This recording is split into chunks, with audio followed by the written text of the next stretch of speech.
what would you give as advice if someone's looking to buy their first vacation rental property? If something knocks an entire month out, that's an entire month of revenue, which means it's going to impact that owner negatively, not only in their rental, but also their personal lives. What are some red flags that would tell you this owner is just not a good fit to do short-term rentals? You have to have some grit in this industry. What is your note on your house? What is the insurance? What are the HOA rules? What are the HOA dues? As an agent, have you found more institutions that do consider STR revenue? I can't speak too much on lending, but I would encourage someone that when they're looking at this, look at all of your options. Hello, everyone, and welcome to the Hospitality Edge podcast, where we bring together what we think are two sides of the same coin, real estate and hospitality. The idea of this podcast is to bring together operators, leaders, entrepreneurs, investors in the space so that they can tell us about their stories, the lessons they've learned along the way, and maybe even what are some of the mistakes they've made so we don't have to make them ourselves. Today, I'm super excited to be here with Taylor Labno. She's the VP of Operations and Marketing at Vacay Mama, as well as a broker. Thank you so much for being here, Taylor. Can you please tell us where you're based and a little bit about what you're up to these days? Yeah, first, thanks for having me on. I am based in Destin, Florida, so along the Panhandle, otherwise known as the Emerald Coast. I am a real estate agent down here with Coldwell Banker, but also the VP for Vacay Mama, as you said. We specialize in short-term rental, property management, making sure people get booked. And I do a lot of education on the real estate side with our local agents and associations. Amazing. So Taylor, why don't we start by you telling us a little bit about the story of your background in general, how you got into real estate and how that eventually led into the vacation rental side. Absolutely. I was born and raised in California, and then COVID hit. I've always been in sales, and mostly it was retail stores, managing them, building the teams, training, coaching, everything that under the sun.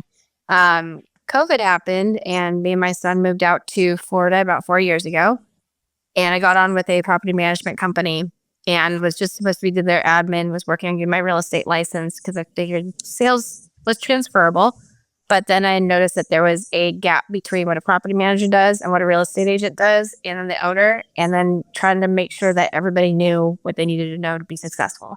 So getting involved in all of that, I've become a resource to help educate not only owners or sellers what they need to know when they're either buying or selling a property for vacation rentals, what to look at, how to predict their revenue or know what's a good ROI or even what a cap rate is, because most consumers don't understand that unless you're in the business. And then also with real estate agents, they know how to price a property or look at a property from a regular residential type purchase, where I will go in and teach them on what it's like for to be able to put something on market, what's going to be successful, what actually matters and what doesn't matter. Because sometimes you can make all these upgrades to your property and it doesn't do anything but spend your money. So that's really what where I specialize in the space. So I got my license for real estate in 2021 and was hired a week later at a property management company. So as I was learning everything and the big boom happened down here with everything being fully occupied all the time, I learned really, really fast. Interesting. So what what are those things that you've learned along the way in terms of, let's say, the approach of buying a property for residential purposes versus to operate it as a short-term rental? What are some of the things you tell your clients, either things to avoid or things to consider, to keep an eye out for? Like what would you give as advice if someone's looking to, let's say, buy their first vacation rental property?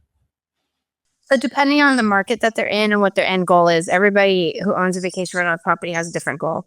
Some owners want it so they can use it part of the year themselves. Some want to purely are true investors and they just are there to spruce it up and pump out as much revenue as possible and be able to grow their portfolio. And some people just like having a place that they can stay or say they have down here in Destin. So really is figuring out what your core reason is for getting a vacation rental. And then after that is what area you want it in, whether it's here, the mountains, city, and then knowing what the demographic that's renting there what they're looking for. So down here by the beach, I tell people to start looking. It's always going to be proximity to the beach, the aesthetic of the property, and how many people can it be slept in their property. Or I always say how many sleeps, how many beds, how many can it accommodate, and can it accommodate comfortably. Because you can have a 4-bedroom house and 1 bathroom, but that's not going to house many people, because how many people want tall people using 1 bathroom? So it's looking at the entire property as a whole and being able to educate somebody on how that impacts the numbers. Now, on the real estate side, revenue determines your pricing. When you go to price a home, especially when it's a rental, you're looking at how much does it earn versus as long as the bones are good, an investor can do just about anything with it. But how much is it earning right now? And is it a viable solution? And then looking at the market it's in, has been a study. Is it a newer market that just came out in the last couple of years? Destin has a history of vacation rentals and people coming down here. And this is a very healthy market for short-term rentals. And with us being in Florida, some of my other partners around the state, they have to worry about the heavily hit hurricane areas, Sanibel Island. Gosh, I forgot where Ian hit last year, but those are all things to consider. I have partners up in Tennessee, which they've got to worry about the snowstorms and how that impacts. Because if something knocks an entire month out, that's an entire month of revenue, which means it's going to impact that owner negatively on their, not only in their rental but also their personal lives as well, because they got to come up with that money somewhere. Absolutely. So you're hired, you mentioned, to become part of this operation. What was the role originally? And I'm sure that has evolved with time. So just tell us a little bit about, what were you originally meant to sort of be overseeing, and how you eventually, became VP of operations and whatnot. So I had left a much bigger company earlier this year because I wanted to pursue real estate full time, but I do have a passion for teaching owners and helping them with the rentals. I did a lot of consulting between January and June. And Jojo and Marisol are the ones who own the company. They own Banking Door, which is powered by Next Mortgage. They are lenders at heart. And I come to them saying, hey, I know you need an admin. I have a book of business from owners I've worked with. I also have a presence in this area. I'd love to help, with your short-term rental business any way possible. And as we started getting into it and details and building out our operations and systems, we've discovered a bigger opportunity how both of our core jobs, real estate and lending, coincide with the property management and making sure people are educated and know what they're getting into. So you're still doing real estate, your partners are still doing lending, and then both of those fronts are kind of fueling the short-term rental operation, right? And within the short-term rental operation, where do you spend most of your time within the short-term rental operation? How has that evolved, since you guys got started? Well, going from the other company I was with, like I said, was very large. So I was in the business development role. So I just did sales. And then now stepping into this role, I'm overseeing all of it, which is great. My previous life, I was in retail management. So I had to watch all operations and hiring everything in the store. So I have experience, but it's changed how I manage my days, how much time I have available. And it's crucial to work with the right people, making sure that people have the same type of level of urgency to deliver excellence to not only our owners, but our guests and our internal employees too, because we do have a lot of employees on our guest services side, and they get a brunt of all the negative action within this realm. Owners generally understand that something's going to go wrong in the house at some point, that there's going to be dead seasons, something's going to break. They have some sort of understanding, but when guests book and guests stay, they don't have an understanding. A lot of people mistake that vacation rentals are exactly the same as a hotel, and that they're going to have all these extra amenities, or that there's, maintenance on site, where a lot of these places are sporadic homes and not condos in one building. So there's our guest services team is really the core of what keeps us going and keeps everybody positive, because they're really good at handling those situations. But my time is mostly spent on educating the owners, our partners around the area, and making sure that operations are flowing. Let's talk a little bit about that homeowner education component, because I think it's crucial for any property management company listening to this. What have you learned in terms of what it is that owners should be educated on? Right, there's owners that there's owners that want to know everything, what's going on, and the KPIs, how that compares Hmm. versus the market and benchmarks and whatnot. There's owners that just want to receive their money and, want to make sure that everything is taken care of. What's been your approach at sort of identifying, how much information you should give to a certain owner versus another? And what does that look like on a day to day, week to week, month to month basis? It really depends on what their end goal is. That's why I always ask, what is your goal? Are you looking to build a portfolio, or is this just a revenue or, an investment piece? And how involved do you want to be? Now, our program allows people to be as involved or not involved. It's really up to them. We partner with people more than take over their property.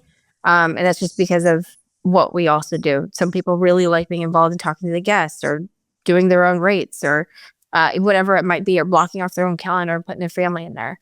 Um, my big piece with owner education is it's not just because I see a lot of it on social media a lot, like, oh, you're going to make X amount of revenue.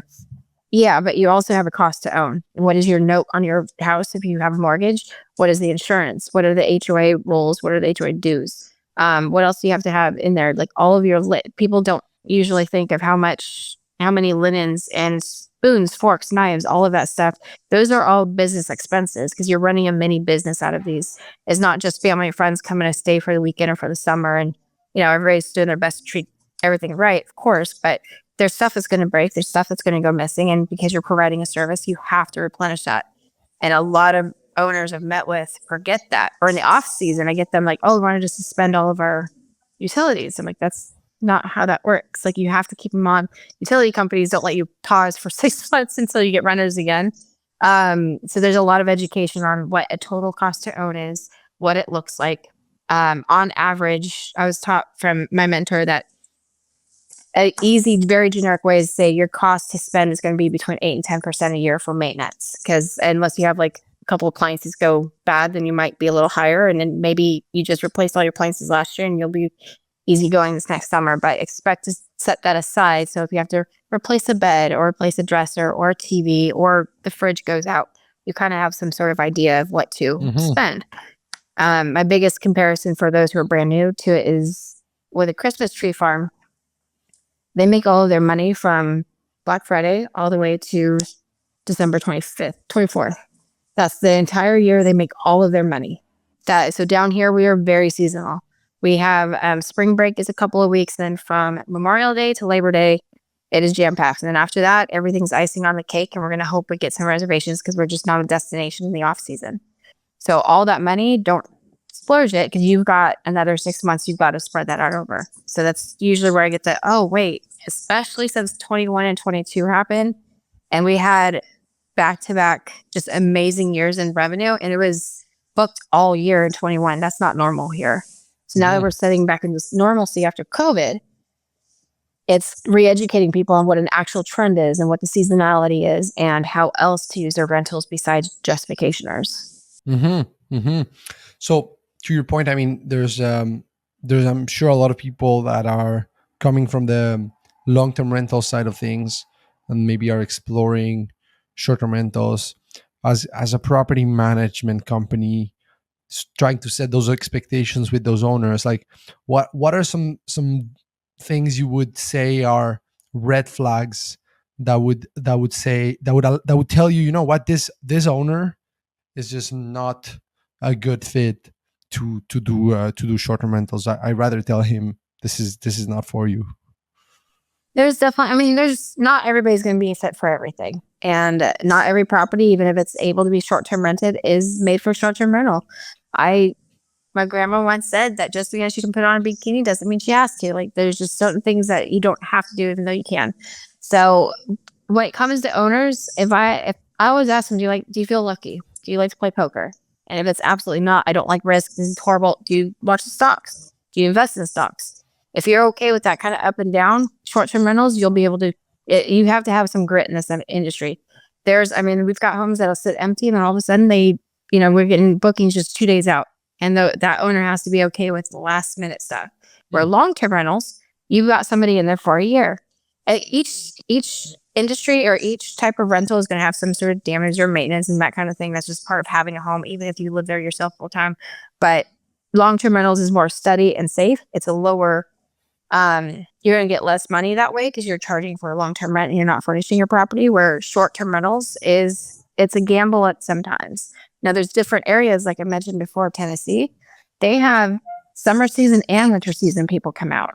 Here we are just a summer season area. I don't have anywhere for anybody to ski or go in the water when it's cold because we do drop down to 20 degrees at sometimes. So it's not a full, we don't have year-round travelers, but there's other markets out there that do. I know in Denver, they have parks that are really good because in the winter they ski, in the summer they can camp and hike. Tahoe is a really good area in California as well. So it just depends on what someone's end goal is, and that's usually where I start off with to really figure out, is this a good fit? And then I start asking them what their hard lines are. Like, what is your absolute, like, you don't want pricing to be below this amount. And if they have some astronomical price because they have an emotional attachment to their house, I can't promise or guarantee anything. So if you want to rent $4,000 a night, the average tenant rate is $200. We're probably not going to be a good fit because I'm not going to keep disappointing you. Or if it's, I only want to rent for these 3 weeks in the whole year, I mean, that's going to be real difficult. And then I've got some owners who don't want to do upkeep on their property and don't want to replace linens or stuff like that. That's where it's like, okay, maybe I'm not the best fit. There are other programs out there. Evolve is a really good one because they do the marketing, but you can do everything else. There's some people that really want to heavily be involved and just do marketing or just have it listed in some extra places. So it is really just getting to know the person and what we're offering, if it's a good fit. And some people want a full service, everything's included, high-end luxury. We're in the mid-luxury market. So I would refer them over to another company locally that specializes in luxury properties. So it really just, like I said, it just comes down to what their preference is. And I would rather save a friendship instead of force a business relationship and then each party's upset and stressed out. I like what you said there on asking them if they like to play poker or if they like to invest in the stock market, because it's true, right? If they're used to the ups and downs of either one of those two activities, they're going to be okay with the ups and downs of the seasonality component of this industry. That's very interesting. Now, what about you mentioned there the minimum rates. That's something that we always talk about when it comes to educating homeowners, because maybe there's a homeowner that tells you, yes, I'm gonna give you the flexibility on the pricing side, but then you get started with them and then they start telling you, why did we rent at this price? Or now they set a certain minimum, which at first might not be as unreasonable as the example you gave with $1,000 minimum with the ADR on the market being 200, but it can seem reasonable enough for you to accept it, only to realize that a lot of money is being left on the table afterwards. So how do you approach those conversations afterwards with the owner to try to get them to give you as much pricing flexibility as possible? So my initial conversation, I tell everybody, like, as much as you're interviewing me, because in Destin, there's over 500 property management companies out there. You have your choice down here and you can do it yourself. Like, it's not impossible. It's not fun to do it yourself if you're out of state, but it's possible. I'm interviewing them as much as they're interviewing me, because if we're not a good fit or I can't do my job and it's causing me so much stress on one single person and one single property, I mean, I have a child, I'm a single mom, like I've got other stuff outside of work. So if we're causing that much strife with each other, it's going to be bad all around. So as I'm interviewing them and getting to know what their needs are, and if I can meet them, it is hey, if you want to maximize as much as possible, because I will deem myself in this situation the expert, because I live, breathe, eat this stuff, and you're just walking into this space. I need to be able to do what I need to do. I suggest this. Now, if you decide not to go with my suggestion, if it's somebody that's that difficult, they don't want to go with my suggestions, I will add an addendum to our contract to say, hey, you've agreed to do this on your own or have this ownership in this piece, because I just don't want them to later on say, I didn't know, you're not listening to me, you're not helping me. I give monthly reports to people, and if there's pockets around here they're doing better than others, and I will specifically say, hey, in your complex area, or this, half-mile radius, this is what I'm seeing. This is the trends. This is what I'm going to recommend. And everything's done in email so then they can read it. And then it's just not a conversation. And later, like, hey, I think you said this. It's really just keeping that line of communication open, being upfront and honest. I know sometimes when I call them, I'm walking in the lion's den, they're going to be yelling at me and mad. It's not me they're mad at. It could be the market. It could be the trends. I mean, we're in an election year, so naturally we're down. Everybody holds their money close to their vest. And when you look at someone's personal like line items for their budget, vacations go out the window because they want to make sure they have a roof, a car, and gas, food. Vacations are going to be last, or it's going to be, destinations they can drive to, not necessarily fly to. So knowing that is where I preface my owners at the beginning of the year. Hey, it's 2024. Got an election coming up. This is not something that's super important to everybody. I'm just upfront, and keeping that line of communication open with them is imperative. And you mentioned those monthly reports as well. What do you normally like to include in those reports, and maybe have those reports been evolving from when you first started sending them out to what you have currently? So I have a teenager, and he showed me the term recently, TLDR, too long, didn't read. So all my I didn't know what that was. He'll text me that. I'm like, those aren't my initials. I don't know who you're talking to. And I was asking him about like what it meant. And he goes, no, mom. He's like, sometimes it's too long. Like everybody likes to watch TikToks and videos. They'd rather listen to you and not read it. So they've evolved to where I'll do quick videos, say, hey, this is what I'm seeing, but I'll have it scripted out as well. Or there's also always a link to say, hey, book a time with me so I can go over this in depth and answer any questions. It's usually just a very short paragraph about, hey, we're seeing this shift in the market, or we're heading into off season. This is what I recommend to be prepared. There's always one tip about keeping up their house. Like this is the time to get everything, what's called steam cleaned or pressure washed. All those big services that you can't do when guests are actually coming in and out all the time. Or, hey, if you're looking to buy, sell, or add on more properties, let me partner you with somebody in the area. Because that's what, even though I have my real estate license and we have lenders on staff, we do try to keep everything separate. And I have a lot of partners that refer us business. So those newsletters are really about, this is what the trends we see. This is what we are predicting in our crystal ball that doesn't exist. But this is what we're anticipating, and get with me to come up with a game plan. Every single person I sign on, I say, if I'm calling you saying we need to make a change, that means I'm trying to hold my composure and we need to make a change now. It's not a, let's think about this and game plan. That's usually an email or a text. But if I'm calling you saying, hey, we got to sit down and talk, that means that there's something coming down the pipe, or there's something in the industry that's shifting. We have a lot of legislation that's been brought up this year in Florida. I anticipate more next year trying to be brought up, because the bill that they were trying to pass didn't go through. So those people I know will be working to create something else. So it's also staying on top of that and making sure owners know what's going on. A lot of people had no idea we had a short-term rental bill that would have severely restricted a lot of areas and taken away some property owners' rights. So it involves on each one, but mostly it's about the rates, what we expect for the trends, what to be ready for, how to improve their property, get more bookings. Yeah, there was a lot of noise with that bill, right? That was attempted to be passed. Can you tell us a little bit about what would have been the impact there and what ended up happening? So SB 280, and the big gist of it was to restrict a lot of owners' rights that have properties that they're renting up strictly for short-term rentals. I come from my mindset of abundance. As long as you're not hurting anybody, it's not doing any harm, no foul. But there's people out there that don't like short-term rentals in their area. The bill was written so vaguely that you could get your short-term rental certificate taken away for any reason. There was no way to get it back. And it didn't define a whole lot. And I don't know if it's purposely written that way or just pushed out super fast and they had to get it out. But looking at it, a lot of owners would stand to lose their rental certificates, which means they would stand their ability to make money off of their property or use it in whichever way they meant. And I don't believe that the people at the top, that whoever designed this, they were looking at one problem of not wanting too many vacation rentals and not seeing what the impact of that is. When you price a property for a vacation rental, you're pricing it off the revenue it could make.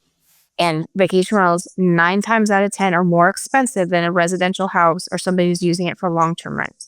You don't price a long-term rental off of the rents. You just don't, because that can change daily for what the rates are. With vacation rentals, is off of the gross revenue that it can earn. Now, when you take that away or you limit that, it devalues the house, which means the person who's got equity in their home at $1 million, now their neighbors is only selling for 500. They just lost half that equity because we took away those vacation rental options. When they limit occupancy, it's not benefiting the roads or anything. People will still squeeze people into a car and find a way to squeeze 20 people in there. Limiting occupancy limits the amount of money and revenue that you can charge, which means again, the value of that home goes down. So if you are neighbor A and you're upset that there's a vacation rental next door to you, the better thing is to go to the city and draw out lines of where vacation rentals can be, not put more rules on the existing ones.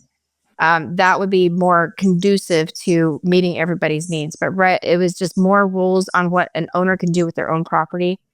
Besides removing somebody's ability to short-term rent, it also, if you just start limiting somebody's use on property for short-term rentals, you just start limiting on use as how you personally use it. If you want to put a garden in your backyard, use your driveway to fix your car, it opens the gateway legislatively to start putting out crazy rules on property ownership. And at the core of it, everybody comes to America to have their own. I mean, the American dream is to own a home.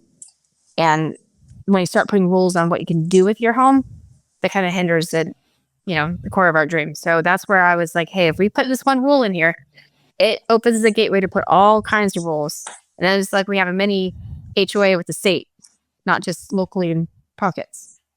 So that would have hindered not just, if we lose vacation rentals, it's not going to just impact the owners who own them. And I hear a lot of flack that, oh, they're greedy, they're asking for all this money. No, but those people are employing cleaners. They're employing pool maintenance people. They're employing the landscapers, the roofers, the painters, construction workers. I have a team of about 20 assigned to each property because that's how much it takes to keep a place maintained. So if we start losing that, these people are going to lose their jobs, which then what happens to your car? It's just a whole trickle down effect. And it was trying to solve one problem for a very small amount of people and not looking at it globally. It was very microscopic with what that bill was trying to do. So there's other ways around it, and I can see what their end goal was, but it was not coming from for the people. It was more for an individual. Got it.